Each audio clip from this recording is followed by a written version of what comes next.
అధినేత కేసీఆర్ కు మరో షాక్ తగలబోతుంది. ఆయన పార్టీకి చెందిన ఎమ్మెల్సీ బండ ప్రకాష్ ముదిరాజ్ సీఎం రేవంత్ రెడ్డిని కలిశారు. ఆయన పార్టీ మారే అవకాశం ఉందని ప్రచారం జరుగుతోంది.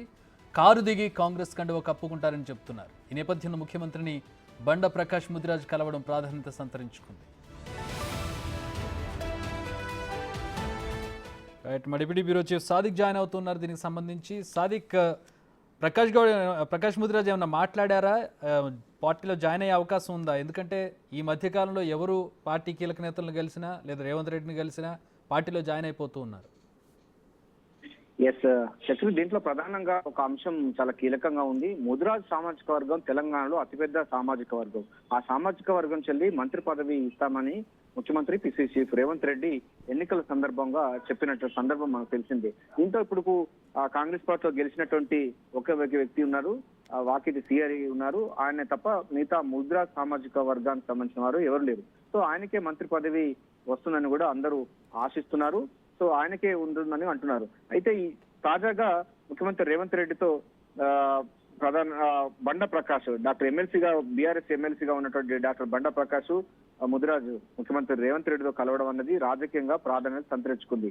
మంత్రి పదవులకు ఇప్పుడు ఇద్దరు కూడా ఒకే సామాజిక వర్గం సంబంధించిన వారికి ఎవరికి ఒకరికి ఇస్తారన్న పైన కూడా చర్చ కొనసాగుతుంది. ముఖ్యమంత్రి రేవంత్ రెడ్డి కూడా మనతో చిట్ చాట్ చేసిన సందర్భంలో కూడా ముదిరాజు సామాజిక వర్గానికి ఇస్తాం కానీ టీఆర్కి ఇస్తా అని నేను ఎక్కడ చెప్పిన మాట ఇవ్వలేదు కదా అన్నటువంటి విషయం కూడా చెప్పినట్టుగా అయితే మనకు సమాచారం స్పష్టంగా అర్థమవుతుంది.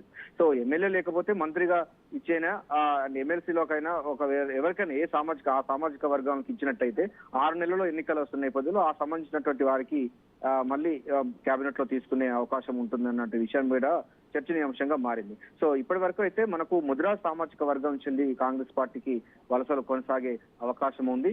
ముదిరాజు సామాజిక వర్గం ఉన్నటువంటి నేతగా ఉన్నటువంటి డాక్టర్ బండ ప్రకాష్ కూడా కాంగ్రెస్ పార్టీలో చేరేందుకు రంగం సిద్ధం చేస్తున్నట్టు అర్థమవుతుంది. ఆయనతో పాటుగా మనకు బసవరాజ్ సారయ్య కాంగ్రెస్ పార్టీలో గతంలో మంత్రిగా పనిచేశారు. ప్రస్తుతం కూడా ఆయన కాంగ్రెస్ పార్టీ వైపు చూస్తున్నారు. ఇటీవల ముఖ్యమంత్రి రేవంత్ రెడ్డి వరంగల్ టూర్ లో వెళ్ళారు. అక్కడ వరంగల్ టూర్ లో వెళ్ళిన సందర్భంగా ముఖ్యమంత్రితో కూడా భేటీ కావడం అన్నది కూడా రాజకీయంగా ప్రాధాన్యత సంతరించుకుని ఇద్దరు కూడా ముఖ్యమంత్రితో మాట్లాడిన సందర్భం ఉంది. సో గర్భాపసి పేరుతో వారందరూ కూడా మళ్ళీ కాంగ్రెస్ పార్టీలో చేరడానికి కూడా సిద్ధంగా ఉండే అవకాశం అయితే కనబడుతుంది. సో ఒకటి మాత్రం చక్రి స్పష్టంగా మంత్రివర్గ కూర్పు కేబినెట్ విస్తరణ దిశగా అడుగులు వేస్తున్న తరుణంలో సామాజిక సమీకరణలో భాగంగా ముదిరాజ్ సామాజిక వర్గానికి మంత్రి పదవి ఇస్తారు అనేటువంటి అంశం చూసినట్టు నేపథ్యంలో ఈ యొక్క బండ ప్రకాష్ ముదిరాజు కూడా కాంగ్రెస్ పార్టీలో చేరే అవకాశం ఉంది అని కూడా చర్చ అవుతుంది. మరోవైపు వాకిటి సిఆర్ కూడా ఆ మంత్రి పదవి రేసులో అయితే ఉండడం జరిగింది. ఈ నేపథ్యంలో వారు ముఖ్యమంత్రితో రేవంత్ రెడ్డితో కలవడం అన్నది రాజకీయంగా ప్రాధాన్యత సంతరించుకుంది. All right, thanks for the update Sadiq.